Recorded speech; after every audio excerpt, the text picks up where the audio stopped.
You walk down into your basement this Saturday morning and you smell it before you see it. That damp, heavy air, that sour edge on the back of your tongue. The kind of moisture that ruins cardboard boxes, rusts tools, and quietly feeds the black spots crawling up the corner of your drywall. And somewhere upstairs, that plastic machine you paid $240 for is humming, burning electricity, filling a bucket you have to dump twice a day. Now listen to me carefully. There is a $4 jar. It sits on a shelf in an Amish store outside Berlin, Ohio. It pulls more moisture out of a room than your $200 machine ever will. No cord, no filter, no bucket. It just works quietly the way it has worked in plain homes for over 150 years. The first time an Amish grandmother in Holmes County showed me hers, I stood in her cellar for a full 10 minutes before I understood what I was looking at. And what she told me about a document from 1936 buried in a county agricultural bulletin is the reason I will never spend another dollar on a store-bought dehumidifier. And neither will you, even if your house was built in 1962 and the walls are already sweating. Let me take you back to that cellar in Holmes County, because that is where this whole thing cracked open for me. I had gone out there to help a friend haul some oak boards he had bought from a Schwarzentruber family. The husband was not home, but his wife waved me inside out of the August humidity and told me to wait in the kitchen. It was 92 degrees outside. Inside that stone-walled house, it felt dry. Not cool exactly, but dry. The kind of dry where your shirt stops sticking to your back. I asked her how she did it with no electricity running. She smiled the way Amish women smile when an English man asks an obvious question, and she pointed to a wooden shelf near the cellar door. On that shelf sat 3 glass jars, clear quart mason jars, the kind your own grandmother canned peaches in. Each one was filled about 2/3 full with a coarse white substance that looked like rock salt but was not rock salt. The lids had small holes punched through them with a nail. A little bit of water had already collected in the bottom of the jars. She told me her mother used to do the same thing, and her mother before her, going back to when the family first settled that ridge in the 1880s. What was in those jars was calcium chloride. Not table salt, not Epsom salt, calcium chloride, the same compound highway departments use to keep dirt roads from dusting up in summer. You can buy a 10-pound bucket of it at any farm supply store for around $14, and that 10 pounds will run you through an entire year in a typical basement.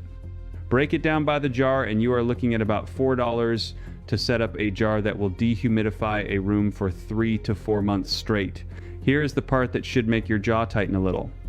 The University of Florida IFAS Extension Disaster Handbook, the same document emergency workers hand out after hurricanes, specifically recommends passive moisture absorbers for homes without power.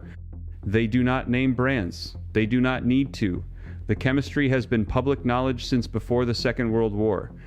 Yet somehow, every hardware store in America sells you a $200 plastic box with a compressor and a filter you have to replace every 6 months. Somebody made a choice for you, and that choice has been costing you money for decades.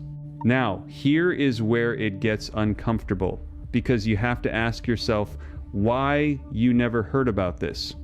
Calcium chloride as a residential desiccant shows up in agricultural extension bulletins going all the way back to the 1930s. The University of Wisconsin published guidance on using it in root cellars in 1936. Farmers in Pennsylvania were using it in tobacco barns by the turn of the century. The Amish did not invent it. They just never stopped using it when the rest of America got talked into buying machines. Think about what happened in this country after World War II. Returning soldiers, government housing programs, rural electrification finishing up in the late 40s. Suddenly, every home had reliable power, and a whole industry sprang up selling appliances that solved problems our grandparents solved for pennies. Refrigerators replaced root cellars, clothes dryers replaced clotheslines, and electric dehumidifiers replaced the simple jar of salt on a shelf. The new way was not always better, it was just more profitable for somebody. The numbers on modern dehumidifiers are genuinely ugly when you sit down and look at them. A standard 70-pint unit, the kind sold for a basement up to 1,500 square feet, draws roughly 700 watts while it runs. In a humid climate like the Ohio River Valley or the Gulf Coast, that machine runs somewhere between 12 and 18 hours a day during summer.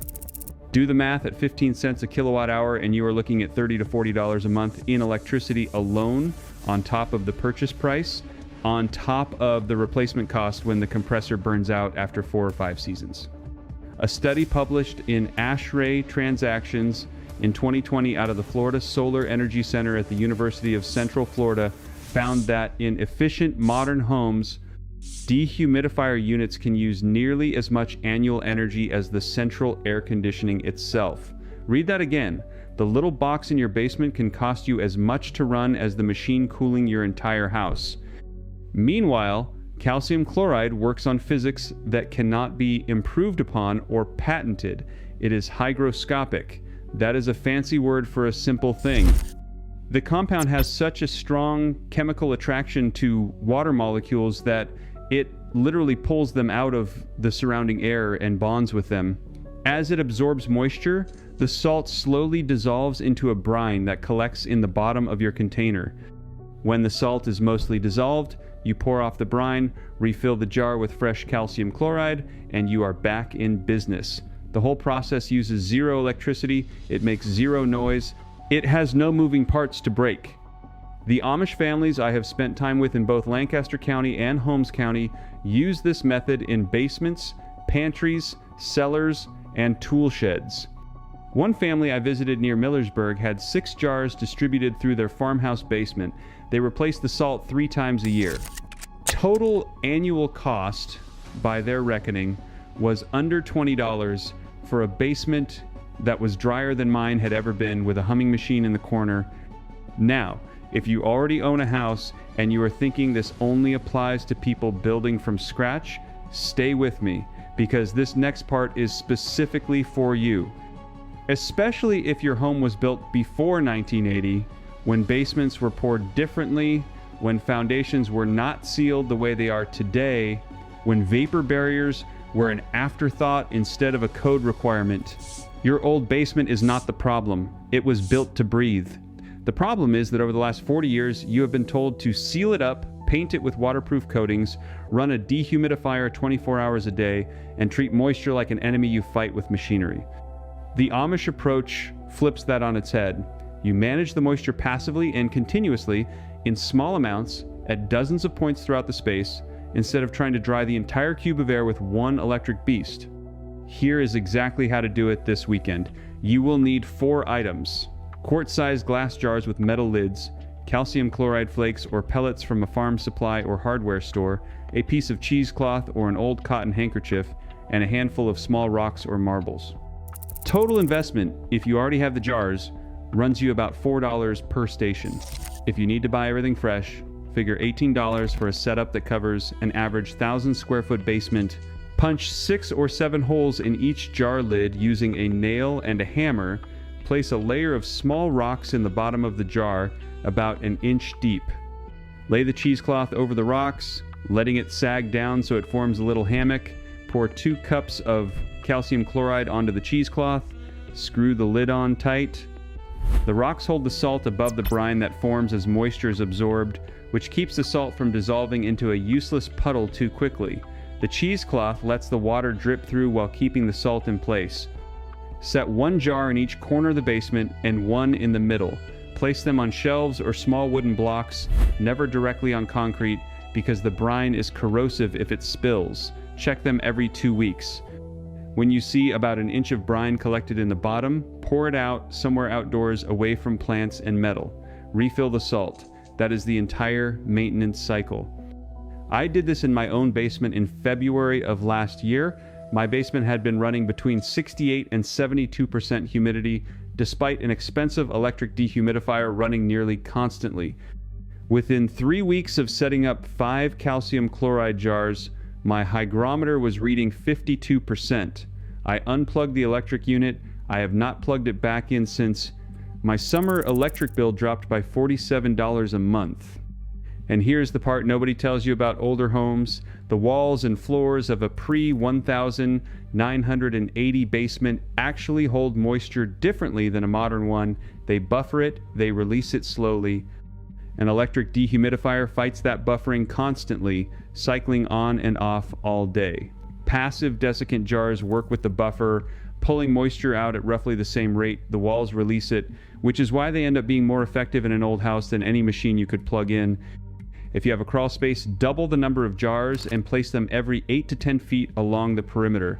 Crawl spaces are where moisture damage silently destroys floor joists over 20 and 30-year spans.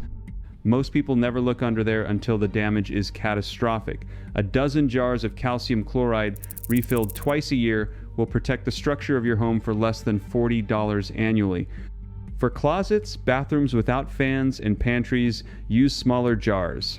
Half-pint canning jars work beautifully. Put them on a high shelf where nothing will knock them over. One small jar will handle a closet for 3 months easily. Now I want to tell you about something I did not understand until I dug into an old Pennsylvania agricultural record, because this goes beyond just keeping your basement dry.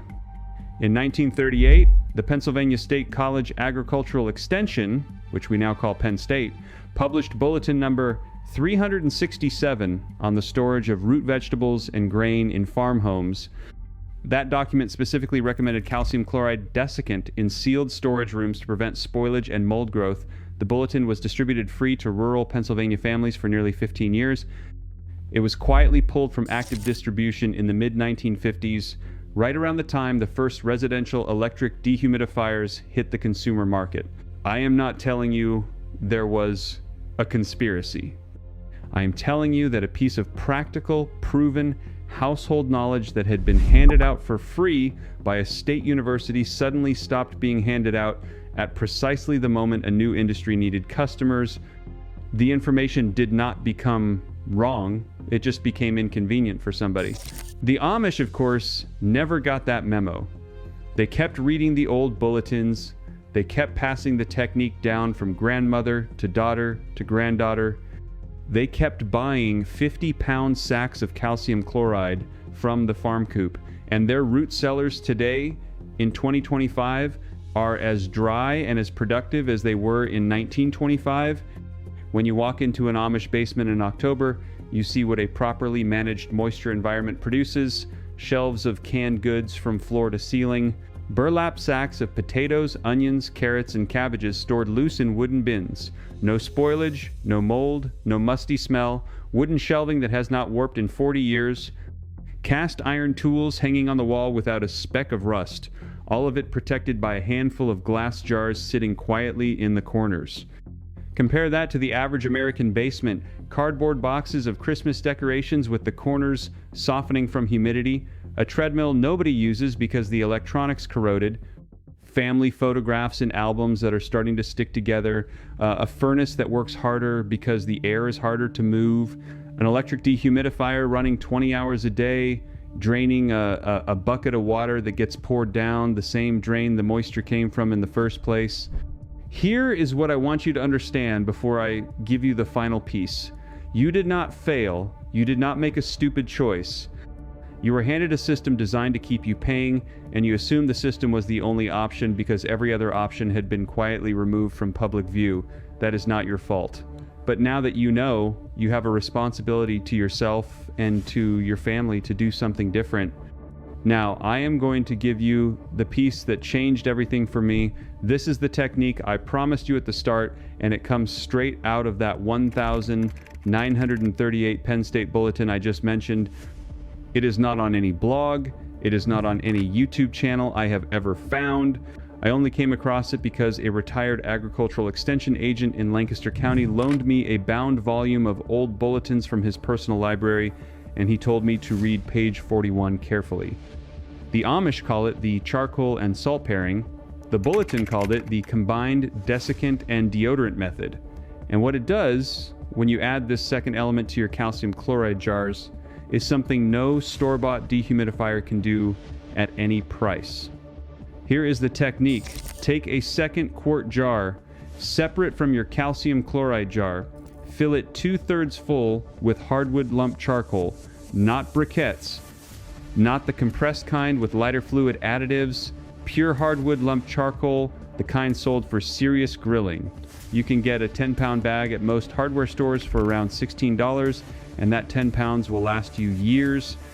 Punch the same nail holes in the lid of this second jar. Place one charcoal jar next to each calcium chloride jar throughout your basement or crawl space.